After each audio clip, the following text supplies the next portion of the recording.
Welcome to the Manager Matt podcast show. The show is designed to give you solutions to your day-to-day management and leadership problems. It's hosted by Matthew Haddock, a frontline manager and leader with over 25 years of experience. If you're ready, then let's get on with the show. Welcome to the Manager Matt podcast show. This week I want to examine ownership in management. How you can make ownership the key to being a successful manager. And how you need to instill ownership with your team. So let's get on with the show. So what does ownership really mean when it comes to work? We should all care about the businesses we work for, shouldn't we? If we don't really care, then why should we bother going to work? Are we just there for the paycheck? Now don't get me wrong, the pay and the paycheck gets you through the door in the morning, gets you out of bed. And after that, I suppose it's what you do at work that makes the difference. And taking ownership depends on just more than money. Work, to a lot of people, is what makes them a whole. It's bigger than them as individuals. It's what they sometimes look at as purpose, and they definitely have pride in what they do. So ownership is a key function of a manager. They need to own the process, the people, and the product. Taking personal responsibility for the success of that business is a step all people need to do when they move into a management role. We need to encourage others to do the same. They need to get hold of an opportunity that's around them and push the business forward.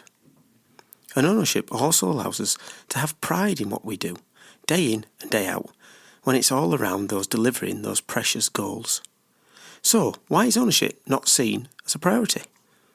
Or is it that sometimes we lose sight of what we're actually there to do, and the ownership piece gets lost? As a manager and a leader, the ownership is across the board, from safety of the people inside the business, to the product quality of the service that we deliver, to the development of the staff around us, and of course, the financial success of the business, because as you know, we're there to deliver results. We need ownership in every part of these areas. Without it, then the business will drift and the direction will not be there. So ownership and being an owner allows us to drive the forces we need to make sure our business is going in the right direction. Imagine it as a rudder, the rudder of a ship. So the ownership is a rudder of your business. So what's the best way to do this? Well, let's have a look at some steps that can help get some ownership into your business. Step 1. Have that personal responsibility from the start of the day to the end of the day. You need to be responsible and make sure the people around you understand their responsibilities. By owning that process, you ask the managers and the people underneath them that they will put a stake in the ground to say that this is how things are done here. This is what we stand for here. I mentioned before around culture in a business. Culture is really behaviours, and behaviours is directly taken by ownership of the people. If you're a manager and you allow your standards to slip, then allowing that standards to slip will just push those problems further down the chain. And if you don't take responsibility and you don't own the process, then you're not really doing your job. So as a manager, and step 1 is to making sure you know the personalities and the persons who've taken the responsibility in your business. So to do this, you need to make sure that your daily interactions with people, the conversations you have and the tones are all around the fact that you and you alone are the whole owner of the business. Now you may shout out to me, no, I'm not the owner, that's not how it works. I'm not in charge of the engineering or the supply chain or the operations. And yes, you're right. You will not have full accountability for those areas, but you may be responsible for them. But the ownership that you should be cascading down to your team is around the business and making sure the business has the ownership to go in the right direction. Now, step 2 is to make sure that the opportunities come along and you seize and encourage others to do the same. This means getting your people to have new ideas, new ways of working, new views of how their business can progress. And these opportunities also come with an ownership piece. To do this, you need to be in an environment that encourages learning and development at its core. If you don't have an environment that allows people to grow and learn, you will never be able to have full ownership or seize the opportunities to develop your business. You prioritise as a good manager that main deliverable that allows your team to be successful. And that comes back again to the idea of ownership, taking on and owning and caring about your business. And if it's your way and you have made it clear, then you can encourage people around you to push their business forward. And of course, there is that old cliche. People should think of the business as their own. What people push back on is, well, I'm not getting the big money. I don't drive the fancy car.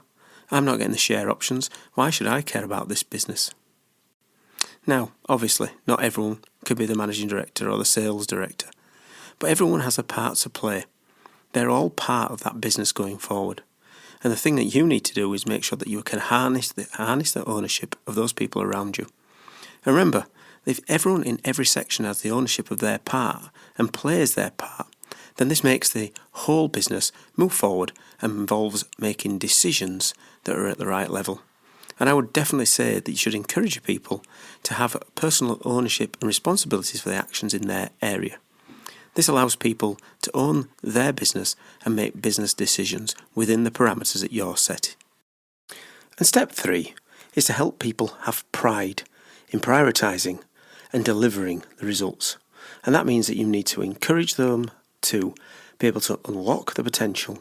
You have to encourage them to be able to grow and deliver the results that you've asked them to do.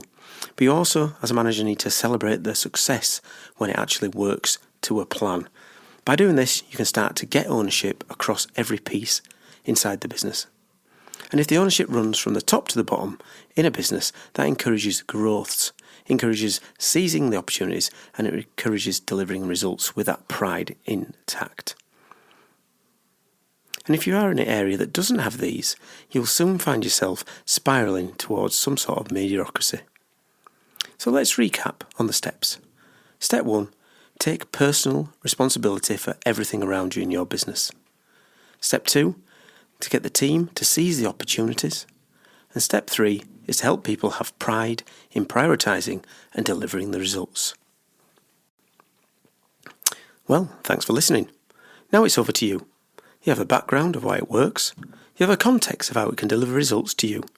You have a step-by-step guide. Now it's up to you to take action and start seeing the benefits. So what are you waiting for? Do it. Nothing comes from nothing. And as we said in this podcast, why not take some ownership and make those decisions that can drive your business forward? Well, okay, that's it for Manager Matt this week. Thanks for listening. Goodbye. Thank you so much for listening to this Manager Matt podcast. We hope you found it interesting, helpful and actionable. One last thing, please leave a quick review on iTunes or with your podcast provider, as it helps to spread the word of Manager Matt. If you haven't already done so, please subscribe to the podcast, and if you did like anything in particular, send an email to managermattpodcast@gmail.com or visit managermatt.co.uk for more content. Feedback is a gift, so let's keep giving. See you next week.